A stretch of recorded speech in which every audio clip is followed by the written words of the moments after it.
Përshëndetje, mirë se erdhët në program. Pas periudhës së konflikteve, gjithmonë është e vështirë të arrihet një paqe mes palëve të përfshira në to. Maqedonia ka pasur disa situata të tilla, të cilat ndjekin mbase edhe sot nga pasatë. I tillë është procesi që mbahet mend më shumë tani së fundmi, më 27 prill, dhe gjithë divergjencave që krijohen, por të tilla kanë qenë edhe zhvillimet në të kaluarën. Po pikërisht në periudhën kur flitet për një pajtim për zhvillimet e vona, ndodhi një gjest që ka të bëjë me ato të vitit 2001.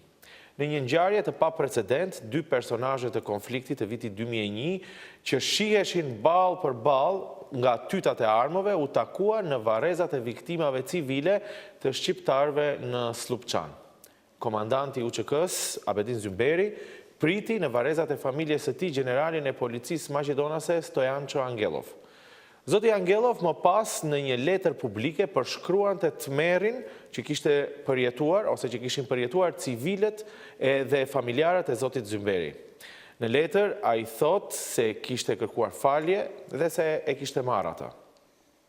Por sa të vështira janë këto momente të dhimbshme, gjithashtu për dikë edhe fisnike dhe me dinjitet, por siç thonë edhe të dy që tentojnë të shohin drejt të ardhmes. Për këto momente të ralla, por dhe më shumë, të ftuar në studio janë pikërisht dy protagonistët e kësaj ngjarje, që për disa ndoshta ishte edhe diskutueshme, por disa të tjerë e shohin me dinjitet. Përshëndetje dhe mirë se erdhët në program. Abedin Zymberi, ish komandant i policisë ushtarake të UÇK-s dhe Stoјančo Angellov, ish general i njësitë special të policisë maqedonase.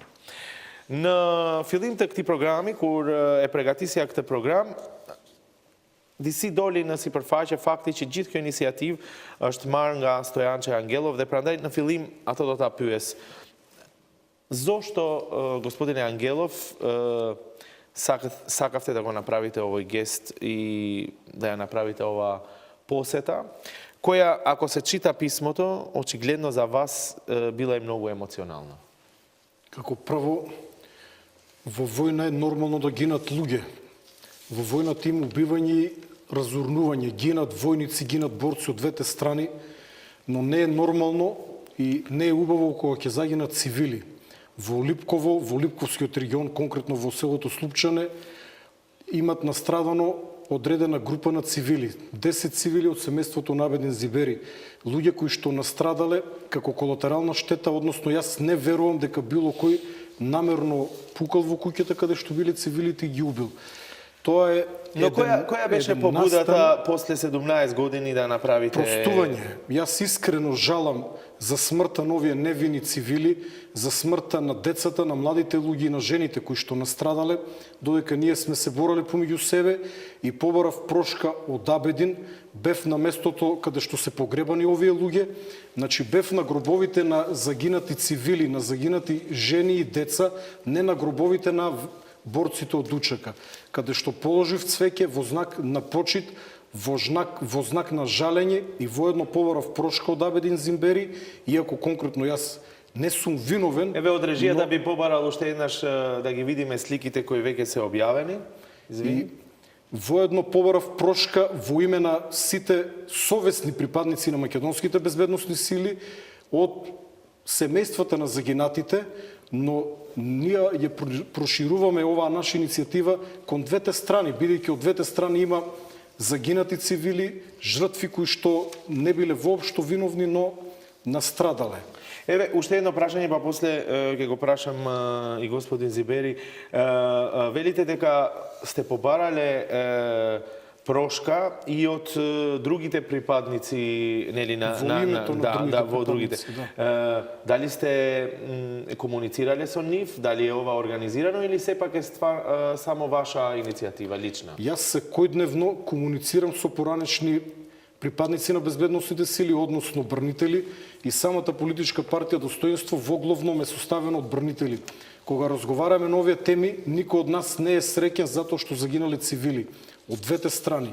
Ние ги осудуваме војните злосторства, ги осудуваме чиновите во кои што некој намерно убил цивили, но овде јас можам да кажам одговорно дека се работи за колатерална штета, бидејќи верувам дека гранатата која што паднала во подрумот, луѓето кои што пукале таму не знаеле дека внатре има цивили. Јас верувам во тоа. И ние зборувајќи знам дека кај повеќето бранители, односно кај сите совесни со кои што јас комуницирам, постои жалење за ваквиот чин и луѓето и воопшто сите совесни војници, полицајци, односно сите оние кои што учествуваат во војна, верувам дека, зборувам пак ќе повторам, за сите совесни, не сака да загинат цивили од ниту една страна и посебно започите тоа што во Кумановско-Липковскиот регион, каде што Абедин беше командант на војната полиција Нучека, ние немаме ниту едно воено злосторство, немаме измачувани и убиени цивили. Тоа беше само еден чекор повеќе да можам да работам на помирување со поранешниот командант Абедин Зимбери, бидејќи тој во војна, кога го изгубил најсветото, кога изгубил 10 членови од неговото семејство, колку и да бил скршен од тага и од болка, не дозволил да го совлада омразата. И затоа сметам дека луѓето како него треба да бидат почитувани од двете страни. Јас искрено имам почит кон него и тоа досега се видело во сите наши гостувања. Ние не се согласуваме, како што напишав, за многу работи од минатото, но јас го почитувам него, особено како војник, бидејќи, како што напишав, се бореа храбро. Сведок сум, ние имам учествувано во најмалку една заедничка битка од спротивни страни, каде што се бореа многу храбро и пожртвувано. Абедин се борел за нешто во кое што тој верувал. И нам, колку тој да не ни се допаѓа, ние треба да го почитуваме, но за разлика од некои други албанци кои што се силни само на вилица, на зборување, Абедин земал оружје и се борел храбро за неговата кауза, без разлика на моето мислење за таа кауза. Ке ве прашам и за некои други детали од писмото. Како што реков, кажа што има и многу емоции, нели, искажани од вас, но еве филимисht zoti Zymberi, e di që për juve gjithë ky moment është shumë i vështirë. Por a mund t'ja shpjegoni publikut se pse pranuat një gjest të tillë që erdhi si iniciativë nga zoti Angellov? Zoti Angellov moti ko për shkak se jemi edhe kolegë dhe kemi pas disa raste të ulemi bashkë atje, të bisedojmë dhe të hapim shumë çështje të cilat trasojnë rrugën për të ardhmen. Edhe në disa raste Angellovi e ka potencu këtë çështje dhe ja kam sqaruar në detaje për vrasjen e civilëve edhe të familjes time. Ajo nuk është e lehtë realisht edhe për familjen time konkretisht, po pash një sinqeritet shumë zjarë të kise, është interesum me të vërtet të kërkon falje dhe ka të regu gatishmëri që të kërkon falje për atë ngjarje. Edhe në disa raste e kam leju që me të vërtet të vërtetojme se e ka sinqerisht apo jo, në prezencë të shumë shokëve që mi qenë bashkë kur kemi biseduar, se herë kemi biseduar në prezencë shokëve asnjëherë vetë.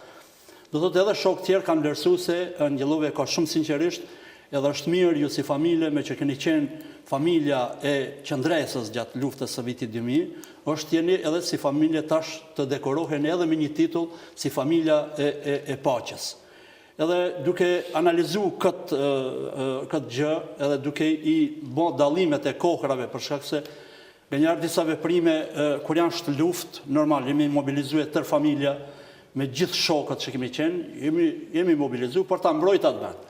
Në momentin që arrihet një paqë, atëherë duhet t'i përvelim kratë dhe punojmë për atë paqë që t'jetë sa më e realt edhe sa më e sinqert që fundi fëmijët e tanë nesër të përjetojnë atë liri. Jo të rrim në pozicion apo në istikame të njëjta, realisht t'i bëjmë kërkesat për një të ardhmen më të mirë. Ajo besoj që përderisa nuk ulemi në kësi momente, e di që për familjen është e dhimbshme, edhe nëse ndjehen keq, kërkoj publikisht falje, mendoj që ky gjest është më shumë është në interes kombëtar se sa në interes i vogël i cili krijon dhimbje tek unë.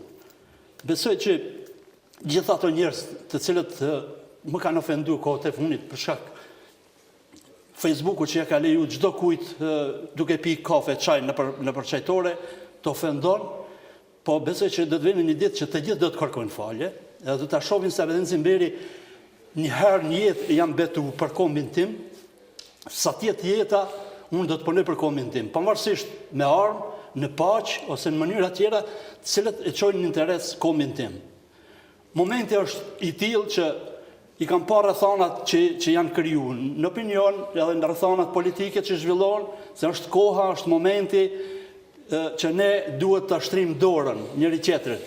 Unë këtë gjest ja kam leju Angellovit me qëllim që kombit tim t'ja hapi një rrugë, që pas asaj rrugë të krijohen disa grupe, komisione, cilët ja kam dhënë edhe propozimin, sepse më ka ofruar një ofertë për pajtimin, unë i kam treguar që unë nuk jam person i autorizuar për të bërë pajtim, sepse për atë pajtim kërkohet një proces, është proces shumë i gjatë, të cilin në atë proces duhet përfshin edhe një përfaqësues familjeve dëshmorëve, një përfaqësues i veteranëve të luftës, edhe përfaqësues politik, cilët me një komision duhet bëjnë kërkesa dhe ai proces të bjerë. Që ta sqarojmë edhe këtë momentin e reagimeve ndoshta, sepse për atë çfarë u tha për juve është se mos ndoshta keni marrë një veprim që keni dhënë falje në emër të një strukture të caktuar. Pra, ju thoni se ky është thjesht një veprim personal juaj. Kjo është një veprim personal im, nuk kam kërku falje në emër të gjithëve, sepse nuk jam i autorizuar për atë punë.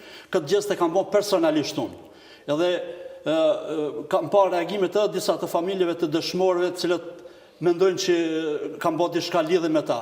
Ta kenë me di edhe nga kjo emision apeloj se nuk ka të bëje me dëshmorët e kombit. Angellovi nuk ka shku të familjet e dëshmorëve, ose të dëshmorët, të varrezat e dëshmorëve, po ka shku të varrezat civile. Edhe nëse dikush duhet me edhe, kanë të drejtë edhe në familja ime, cilës thash publikisht i kërkoj falje, sepse qëllimi është shumë i sinqert e jo në atë kuptimin. Për hir të së vërtetës, reagimet kanë qenë pozitive nga një sër intelektualesh edhe ndoshta jo vetëm familjarët, por edhe më gjerë duhet pranuar si një gjest i guximshëm, i fuqishëm, sepse pyetja që të gjithë e bëjnë është se me çfarë force një njeri mund ta marrë, në qoftë se e themi kështu direkt, ashtu siç është thënë, vrasësin dhe ta sjell te varri i fëmisë të vet, për të treguar ose për të pas një dëshirë për një të ardhme më të mirë, apo jo? Ne nuk jemi fajtor as unë as Angellovi se lufta përfundojnë këtë mënyrë. Nuk jemi fajtor. Këtë e ka rregulluar dikush qëtërkush që Maqedonia të mbetet shtet i përbashkët, edhe në këtë shtet të përbashkët duhet gjetë mënyra se si duhet jetohet. Nëse ne mendojmë akoma se lufta e 2001-shit duhet vazhdojnë këtë mënyrë, atëherë na kemi pas disa raste gjatë kësaj periudhe formim të ushtrive të cilët kanë tentuar ta ndryshojnë këtë gjendje, siç ishte edhe rasti i Harunit, po çata patriotë që po i shohin nëpër Facebook duke shkruajtur asnjëri nuk e pashti bashkangjitet Harunit dhe të jep mbështetje. E lanë vetë. Sot të njëjtit e qajnë. Pa të rast edhe i Kumanovës, ku disa gjem u kiqën për të ndryshu këtë gjendje, në të mirë të kombit, edhe ati askush nuk ju bashkangjit atyre. Por flasin vetëm në për Facebooke, dhe ka dhënë mundësia gjithë kuj të flasë, edhe besoj që nesër do të pendohen të gjithë, sepse tërë jetën ja kam kushtu kombit. Edhe derisa të jem gjallë do t'ja kushtoj kombit, do të vërtetohen me të mirat që dhe t'ja sjellë këtij kombi. Jo unë, normal në bashkëpunim me shumë shokë edhe me shumë njerëz cilët kanë vizion për të ardhmen. Moram prvo да ми дозволите, аз не съм убиец на неговото дете, нити македонските безбедностни сили се убийци. Цитирав това, що беше кажано. Значи беше война, регуларните македонски безбедностни сили, полиция и войска има офанзива, при тоа во пукањето кој што беше помеѓу безбедностните сили и учака, некоја граната погодила подром во кој што имало цивили. Ја ќе повторам, не верувам дека оној кој што пукал знаел дека внатре има цивили, инаку сигурно дека не би пукале, но не ве разбрав добро поради симултаниот превод. Не. За да објасниме и за публиката и за другите дел од публиката, повеќето од коментарите нели за случајот беше дека како е можно убици, цитирам повторно, нели да бидат се. И токму за тоа сакам да ве прашам. Да дополнам за Абедин, ако има нова војна нема да има, но не дај Боже да има, јас не би сакал да го имам Абедин како противник. Тие кои што пишуваат на Facebook нека дојдат со нив ќе се борам. Тоа се луѓе кои што обично се силни на Facebook и на социјалните мрежи, во реалноста ги нема никаде. Не сакаме сега за тие коментари да зборуваме, бидејќи како што реков, гестот се почитува од повеќе страни. Јас се плашам од Абедин, не од оние кои што пишуваат на Facebook во случај на војна. Како се осеќавте вие кога бевте заедно со господин Абедин Zymberi пред неговата фамилија, нели, која беше многу лошо, многу непријатно. Тоа го опишувате, затоа ве прашам. Тешко ми е дури во емисија да зборам, бидејќи јас имам 4 деца, имам мали деца, никому не му посакувам било каква непријатност на детето, да не зборуваме за смрт на мало дете, не постои нормален човек кој што се сити или радува на смрт на дете, тој има доживеано страшна трагедија, 10 члена од неговото семејство загинале, цивили, значи не луѓе со оружје, друго е ако биле со оружје. И ми беше искрено жал, но ние не можеме да го вратиме назад минатото, мртвите остануваат мртви, нека е лесна земјата, јас изразувам длабоко сочувство од дното на мојата душа на сите семејства, на сите загинати цивили во 2001 година, без разлика од која страна биле, но колку и да ми беше тешко, знаев однапред дека ќе ми биде тешко, ние мораме да го направиме ова за да го почнеме процесот на вистинското помирување или да го дозавршиме. Бидејќи ние донекаде сме помирени, сметам дека ние непосредните учесници кои што сме пукали и сме се убивале, сме можеби последната алка или ако не сме последна алка, тога сме една од најважните алки за целосното помирување. Оваа држава е на македонците, колку што и на албанците од Македонија. Ние македонците тоа треба да го сватиме, јас го сватив тоа и мораме да работиме на заеднички живот, да живееме овде без омрза. Можеби ние не можеме да се натераме, да се сакаме, но можеме да се почитуваме.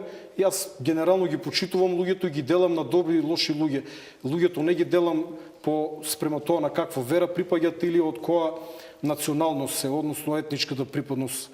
И ги делам на добри и на лоши луѓе. Според мене Абедин е добар човек, дури за 2001 колку и да имаме спротивни мислења, тој се дигнал заради идеалите на неговиот народ. И јас тоа морам да го почитувам, колку и да мислам спротивно.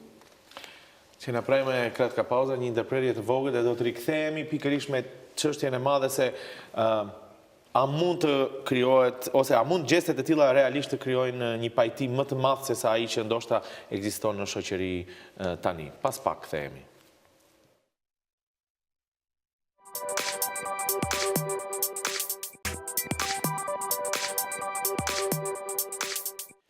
Jemi rikthyer në studio me të ftuarit Abedin Zymberi dhe Stojaço Angellov. Zoti Zymberi, pak para ndërprerjes u tha se do të duhet ende të punohet në pajtim. Edhe mesazhi juaj, ashtu siç edhe e përshkruat, edhe pse keni shumë të vështirë, është një gest drejt këtij veprimi. A mendoni se kur flisni bashk ka nevojë ende të mirë kuptohen dy popujt në Maqedoni për situata që kanë ndodhur, edhe të mbyllet si kapitull ky çështja e pajtimit? Pikrisht këtu është problemi, sepse edhe pas 17 viteve ose 18 viteve kemi arrit në dytë që kemi luftuar ballë për ballë. Kemi arrit të ulemi dhe të bisedojmë për shumë çështje dhe të shohim se ku janë problemet për me ndërtuar një rrugë e cila na çon për të ardhmen. Fatkeqësisht në terren, flasim në tërësi edhe nga pala Maqedonisë, sepse pashun edhe te Angellovi ka shumë sulme të cilat e ofendojnë e shajnë, siç bëjnë edhe te unë, është normale edhe kuptoj atane. Shifet qartë se kjo opinion duhet ende të punohet që të përgatitet për t'i kuptuar disa sende edhe më mirë edhe realisht çdo veprim ta kupton shumë sinqerisht. Ne rastësisht jemi viktimat e para që po e bëjmë këtë gjest. Unë llogaris kështu viktima sepse në këtë situatë vështirë jemi bën viktima. Një pjesë e opinionit ju konsideron dhe heroj, sepse është edhe një heroizëm i dytë, sepse të përjetosh edhe një herë humbjet në një formë të tillë, po edhe me një kaos shumë të madhe për të arritur paqe, për shumë njerëz me të cilët unë kam folur e konsiderojnë heroizëm. Kështu që nuk e di pse e konsideroni viktim vetë. Viktim në paraqitjen publike, sepse është një opinion tash shumë i vështirë për të mund me bind këtë opinion se kjo është rruga e vetme. Përndryshe rrugë tjetër nuk ka. U provuan të gjitha rrugët, unë personalisht isha edhe në luftë, mëra rastit të jem edhe në politik kam mundu maksimalisht i vetmi deputet dërtash i cili ka propozuar ligjin për familjet e dëshmorëve. Tash pse nuk u votu, nuk jam fajtor aty, nuk u votu i vetmi që kam propozuar ligj për familjet e dëshmorëve. Në çdo aspekt kudo që kam është mbajt dhe një konferencë, kam prezantuar çka kam mbrojtur çka edhe në forume të brendshme Maqedonisë, edhe në forume të jashtme ndërkombëtare kudo që është kërkuar nevoja. konsideroj që, për atë arsye, konsideroj që jemi viktim, sepse të parë gjithherë ballafaqohen me kësi sulme, me kësi ofendime lëshme, por kur e kuptoj se qëllimi im është jo personal, sepse unë personal vjetën teme e kam në rregull, po kur e shoh vllaun, kur shihen tjetrin se nuk kanë në rregull, është një dhimbje ime, se thash që në fillim, se unë jam betu edhe du atë betim ta çoj deri në fund. Unë mund shumë letë të tërhiqem dhe të shkoj në shtëpi dhe këshir familjen time, por qëllimi është shumë më i madh se vetvetja. Qëllimi jam është ajo për të cilën kam ngritur armë, për të cilën jam betu, se këtë popull duhet ta rregullojmë një herë për gjithmonë, edhe i lut të gjithë intelektualët, sepse shumë shpejt edhe do të dalë edhe me një shkrim për ta, sepse intelektualët në kësi momente ata duhen dalin sipërfaqe, jo të heshten edhe të lejojnë që një grup tjetër i njerëzve, cilët na kthejnë mbrapa, ata ta marrin opinionin përpara. Këtu duhet intelektualet të angazhohen më shumë. Të gjithë njerëzit shpirt mirë që ja duan vetvetes, familjes edhe komit vet, duhet tulen dhe të kryejnë paqe. Se parte lufta është shumë shpejt. Luftën kur dush mund ta sjellësh. Tash sidomos në këto rrethana, në këto lëvizje ballkanike që po ndodhin, shumë shpejt mund dikush ta imponon luftën edhe pastaj ti kthehemi mbrapa. A e ka kuptuar gjatë bisedave që keni bërë, zoti Angellov, qëllimet e angazhimit tuaj në konfliktin e vitit 2001? Pas këtij bashkëpunimi që keni, a e kupton më mirë, zoti Angellov, sipas jush, këndvështrimet shqiptare për situatat, për rrethana që kanë ekzistuar, për ato që janë sot?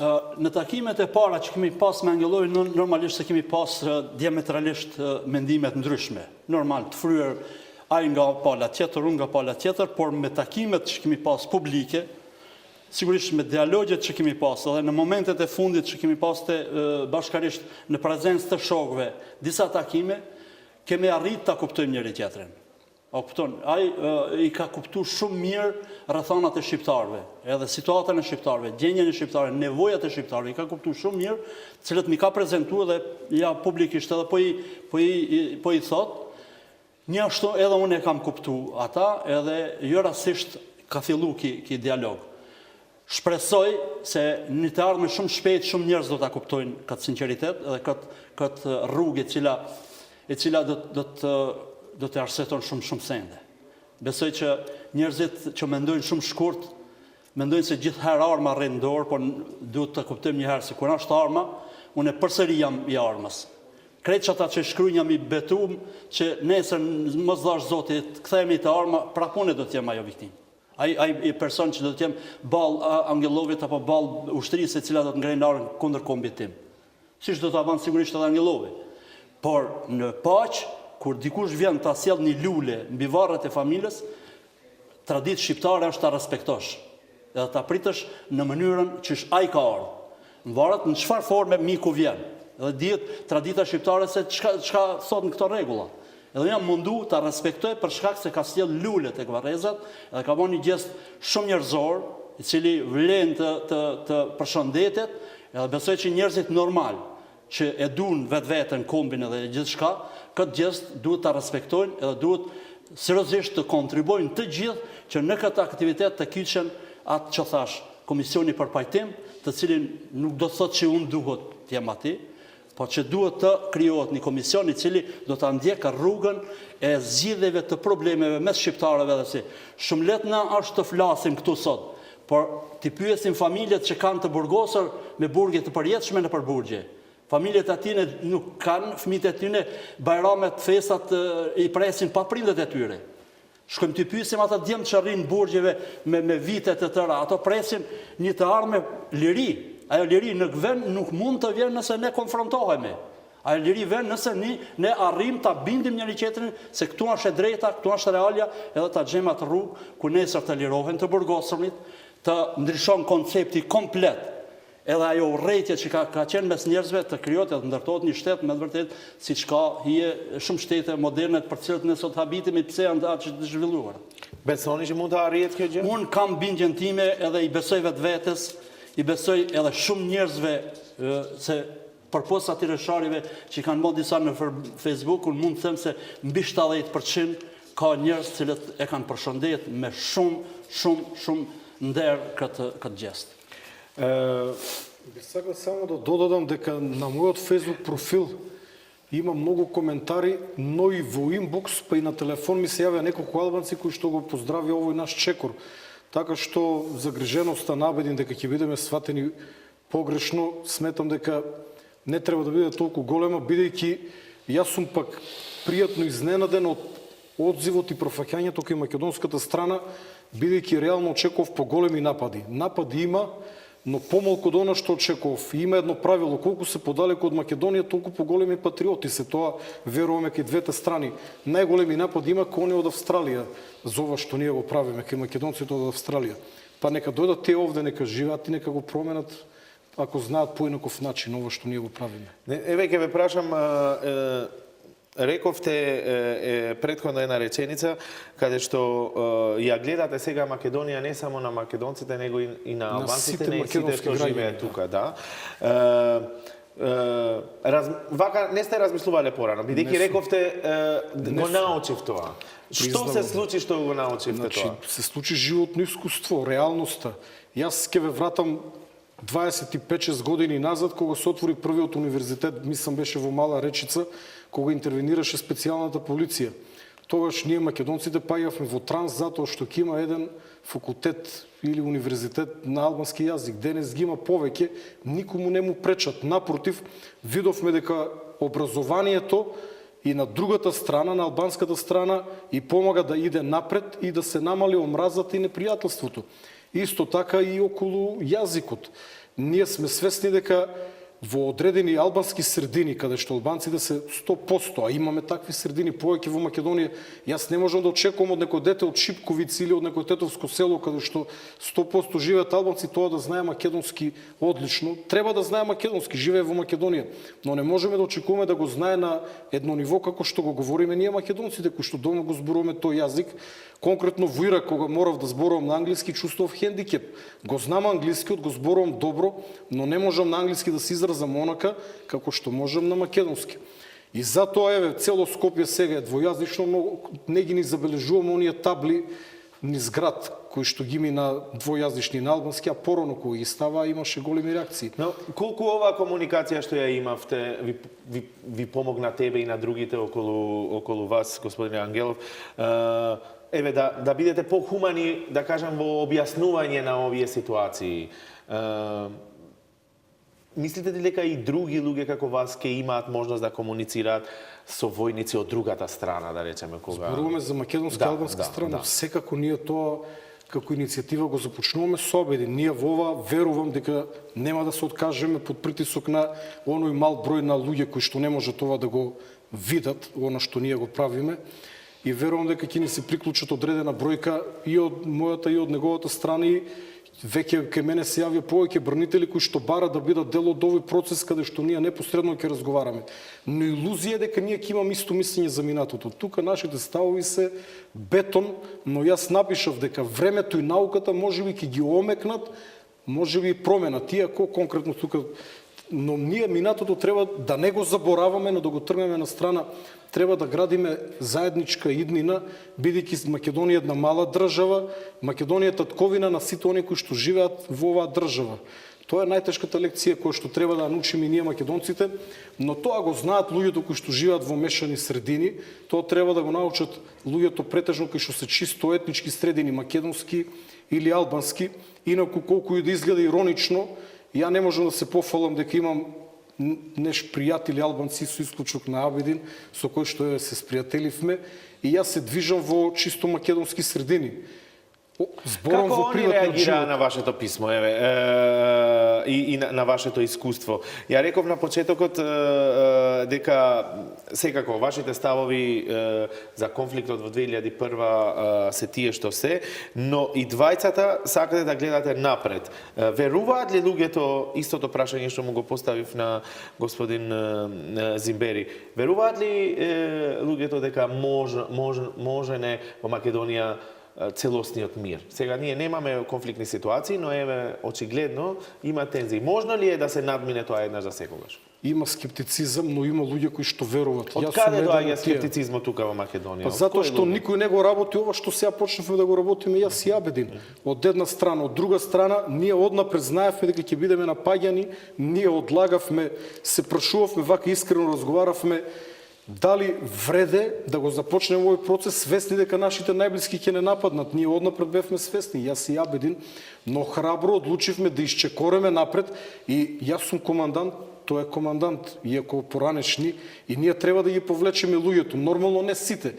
Некои ќе поверуваат на ово што го зборуваме веднаш, некои подоцна, некои никогаш, но ова е еден процес кој што ќе трае долго и чиј што исход не може однапред да се знае.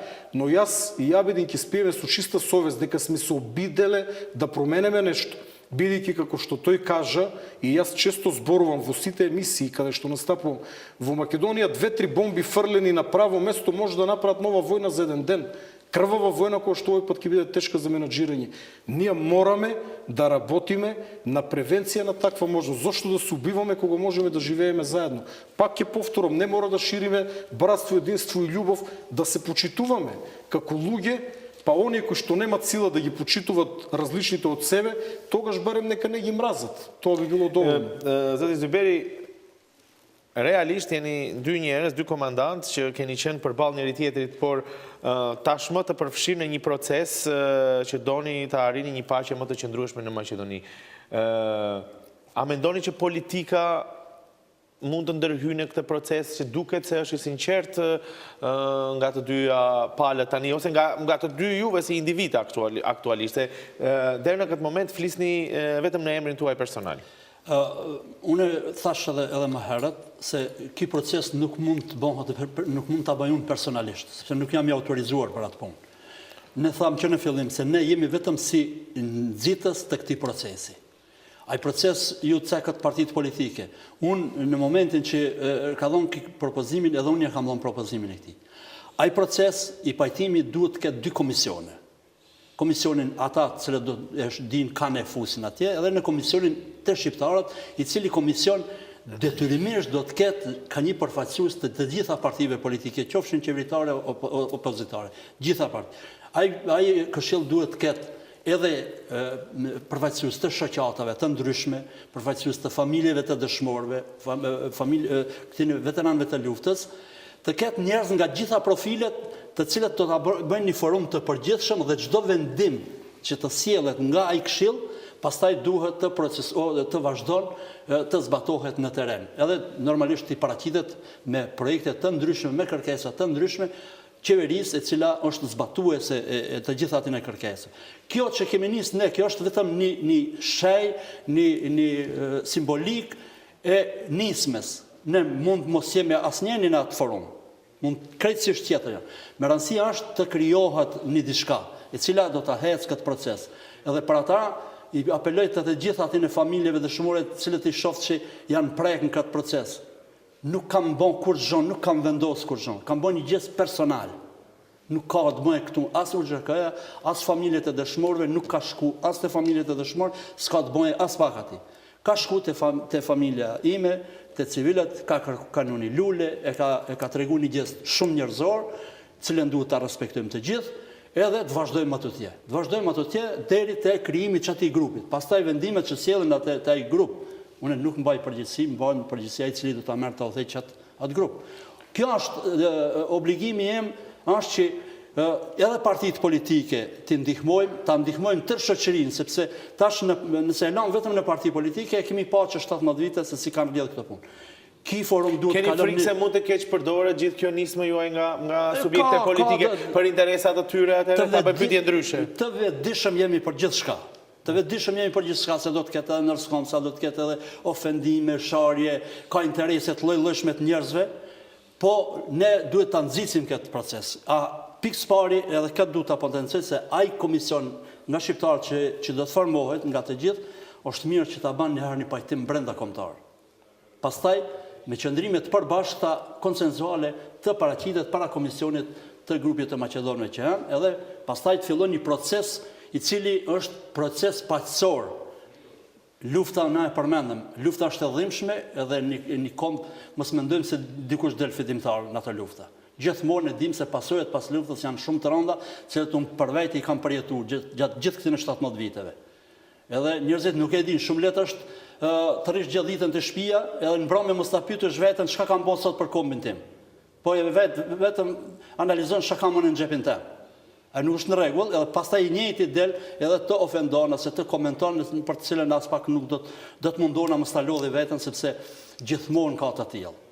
Unë edhe me proceset e zhvillimit në Kosovë e shoh se shanin e Ramunshin për shkak demarkacionit kufinit, shanin Hashimin për shkak dialogut, më njëherë sot e shoh të gjithë të njëjtit që e shanin sot kanë filluar lavdratat ndaj tyre.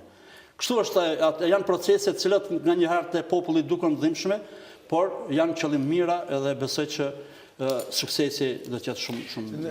Evo isto to prašanje. Kako ja gledate politika da li može da go zloupotrebi na neki način za nivni politički cijeli ova inicijativa koja doaѓа od vas i koja je lična do сега? Во конкретниот случај, јас и Абедин не сме чисти ветерани. Абедин беше дел од албанската политичка сцена во Македонија. Јас сум се уште активен политичар, но јас би рекол повеќе верувам на борците отколку на политичарите кога зборувам за помирување помеѓу борците. Јас верувам дека кога од една страна би седнале десетина бранители од полиција, од армија и десетина ветерани од УЧК, дека ние многу лесно ќе се разбереме помеѓу себе. Ако има неколку политичари кои што ќе посредуваат, тука може работата да тргне на лошо и комисија е во ред идејата на Абедин е добра да и се даде една формална страна, но сепак мислам дека за почет ние можеме да направиме една средба на која што ќе присуствуваат неколку, не мора кој знае, за почеток е доволно неколку поранешни припадници од УЧК, неколку бранители, чисто да разговараме, доволно ќе биде за почеток. Dobro, вие чего сте го направиле, еве вашите сопартици сега, али поранешни борци, ве прашуваат за начинот кога вие отидовте и ги направивте овие гестови, овие посети. Јас ова го направив после консултација. Повеќе такви, мислам, повеќе поранешни борци да направат исти вакви гестови? Јас би рекол повеќе од 2/3, можеби најголемиот дел од оние кои што реално учествувале во војна се против војни и сакаат мир. Војна сакаат оние кои што биле некаде на страна или оние кои што не учествувале во војна, но дека луѓето овде не сакаат многу војна, зборува одзивот на служење на воен рок, доброволен воен рок. Таму и македонците и албанците не можат да се пофалат, бидејќи едва 200 и кусур македонци, па можда и по 50 албанци годишно служат воен рок. Значи, луѓето не сакаат обичен воен рок од 3 месеци да отслужат, да не зборуваме за војна. Затоа сметам дека сето тоа е повеќе вербално, овие кои што ги имаме ние навреди, напади, па евентуално и закани, иако еве јас закани немам, но луѓето реално тоа не одразува реалната волја на граѓаните. Јас кажав во име на сите совесни бранители барам прошка, бидејќи не верувам дека постои совесен бранител кој што е согласен и се сити, се радува на смртта на деца и на жени. Тогаш тој според мене е несовесен и ја не зборувам во негово име. А доколку некој смета дека е совесен бранител и не се согласува со мојата постапка да побарам прошка од семејствата на загинатите цивили, тогаш јавно нека се оградат. Сте помислили ли некогаш порано дека може баш сега вака да седите еден спроти други да зборите за мир? Не баш. Не јас. Искрено не. Добро, еве уште една мала пауза, да njim да преријете вогъл, кту да ви кthehemi për pjesën tjetër të programit.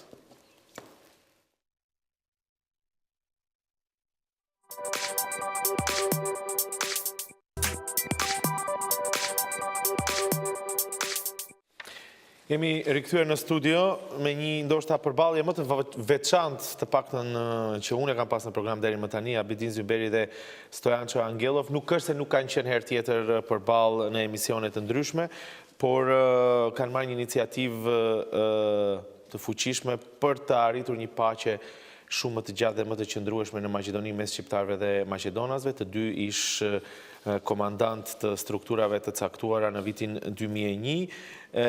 Dhe në minutat e fundit të programit, zoti Zymberi, më duhet ta theksoj që ishit jashtëzakonisht emocional, edhe disi, edhe ish gënyer, edhe prandaj e theksoni disa herë ato reagime, që njerëzit nuk e kuptojnë misionin që tani doni ta caktoni ose ta kanalizoni tek paqja. Edhe një herë për ta sqaruar, nuk ishte e lehtë kjo, apo jo? Më duhet ta theksoj këtë, sepse ju pash para programit, ju pash gjatë programit, dhe mendoj që njerëzit duhet ta kuptojnë se sa e rëndësishme është gjesti që po bëni. Që njerëzit duhet vetëm pak të ndalen të mendojnë se sa e lehtë është që ti si ish e komandanti i njësiteve policore të QK-s, gjatë luftës të mbledhësh pjesë të vdekurve të familjes tënde. Është vetëm këtë duhet njerëzit të ndalen të analizojnë. Askush nuk e mendon se çdo ditë unë kur të shohem në mëngjes, gjatë tërë ditës se kam djalin përballë i cili ka një plagë në lulë ballit. Askush nuk e mendon se familja ime gjatë çdo festës dikush i mungon. Dhe përballë gjithë këtyre dhimbjeve që ka familja, përballë gjithë kësaj, gjatë gjithë këtyre 17 vite, familja ime kur gjë s'ka përfitu nga kjo politikë e cila është zhvilluar 17 vite. Asnjëherë nuk ja ka shtrirë dorën kërkuj.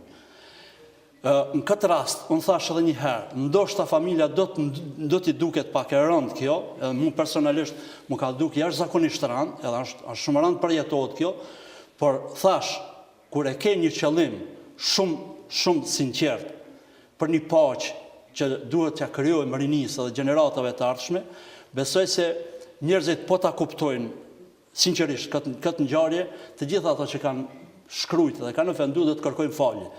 Unë kam tentuar që familjes time mos t'i mbetet vetëm ajo simboli i luftës, i armës, i dhunës, po për skaj që ka qenë familje e qëndresës, kam dashur t'ja noj edhe një titull i cili është simbol i paqes, që ato lule të martirëve që gjenden në atje, t'janë lule të së ardhmës.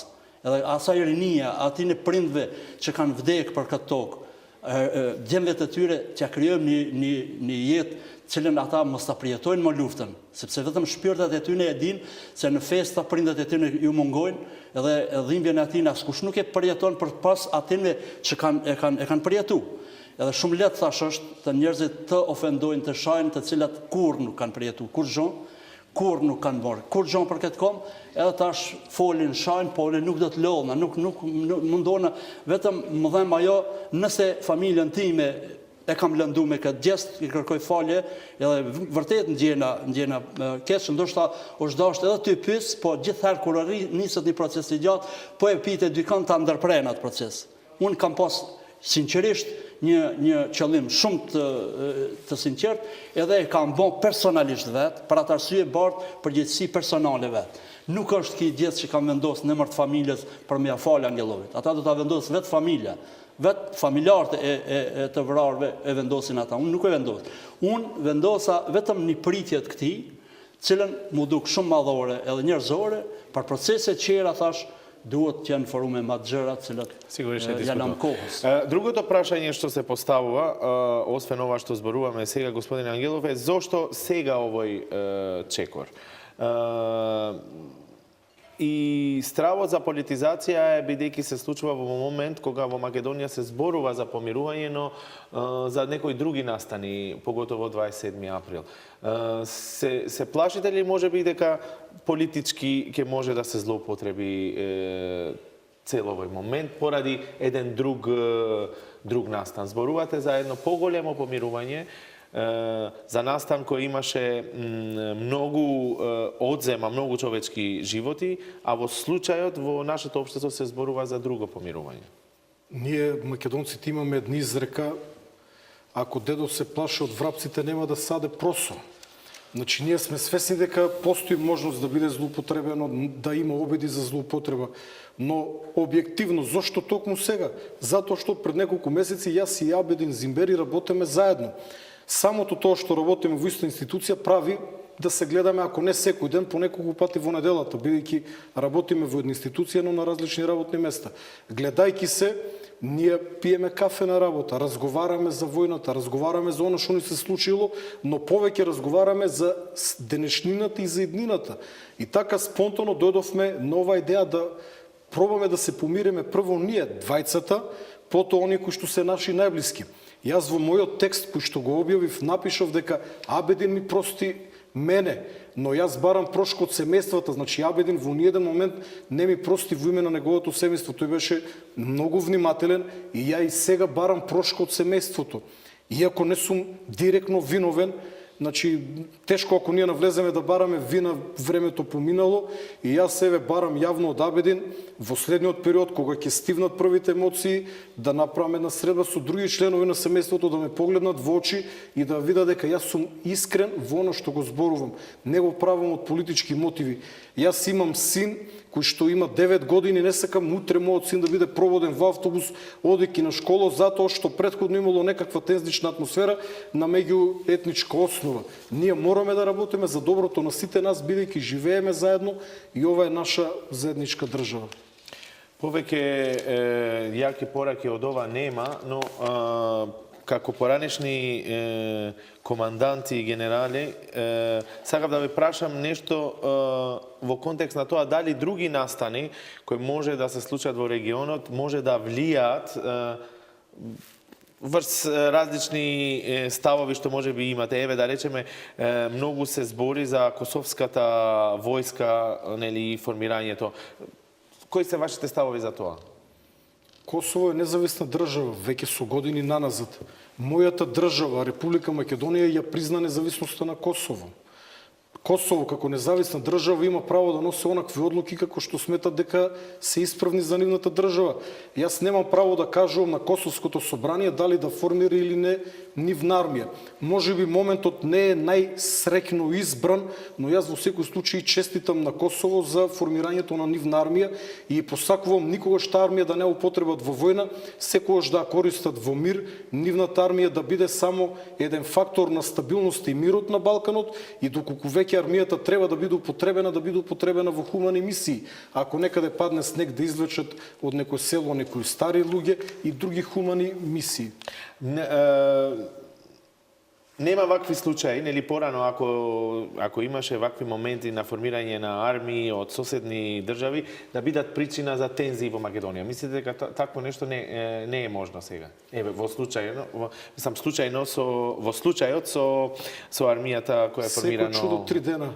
Јас не знам што во Македонија, како ќе се одржи формирањето на армија во Косово. Па и досега постоја безбедносни сили во Косово кои што сега нема да се викат така како што се вика, а ќе се викат армија, нормално ќе бидат малку подобро вооружени и секој чудо 3 дена ќе видите дека следната недела никој нема да третира таа тема. Si ishivni këtë në fund, zoti Zymberi, këto komente që më përpara tensionet në rajon kanë diku shumë në marrëdhëniet e këtushme. A mendoni që është kjo një përparim në fakt? Edhe a keni ndikuar juve se ju takoheni ditë për dite siç shpjeguat pak më herët, domethënë komunikimi e sjell edhe këtë shpjegim. Normal që besoj që kam ndiku edhe bisedat që kemi zhvilluar me ta. Duke tregu se ushtria e Kosovës është vetëm një ushtri e cila mbron kufit e Kosovës, cila është ushtri e cila mbron një shtet sovran i cili është i Kosovës, cilën e ka pas edhe Maqedonia kur është kriju si shtet, e ka formu, do thot kur ka pas mundësi nevojë ta krijon, e ka kriju edhe Kosova bile është vanu në procesin e formimit të ushtrisë. Ajo është vlen të përshëndetet dhe besoj që këto dy shtete asnjëherë nuk kanë pretendime territoriale mes njëra dhe tjetrës, apo dëni mosmarrëveshje e cila do t'i çon deri në një konflikt. Unë besoj që tash forcimi i Kosovës edhe në aspektin ushtarak, edhe në aspektin politik, edhe në diplomatik, bashkarisht me Maqedoninë pas këtij procesi i cili pritet të votohet në parlament, do të fillojnë disa dialogje mes këtyre dy shteteve që do të krijojnë një paqe edhe mes këtyre shteteve, sepse deshtan shtetet tjetra apo nuk deshtan, shqiptarët do të jenë faktor në Ballkan në të ardhmen, edhe besoj që do të jenë faktor stabiliteti në Ballkan, jo vetëm faktor ekonomik apo politik tjetër. Unë sinqerisht ju falenderoj për këtë program, si që thash edhe më herët, është jashtëzakonshme deri diku që dy njerëz që janë parë ballë për ballë me armët e tyre, tashmë flasin me një emocion të fuqishëm, po flasin edhe me një bindje të fuqishme për një të ardhme paqësore. Deri në programin e radhës, nga unë Azim Rashidi, mirupafshim.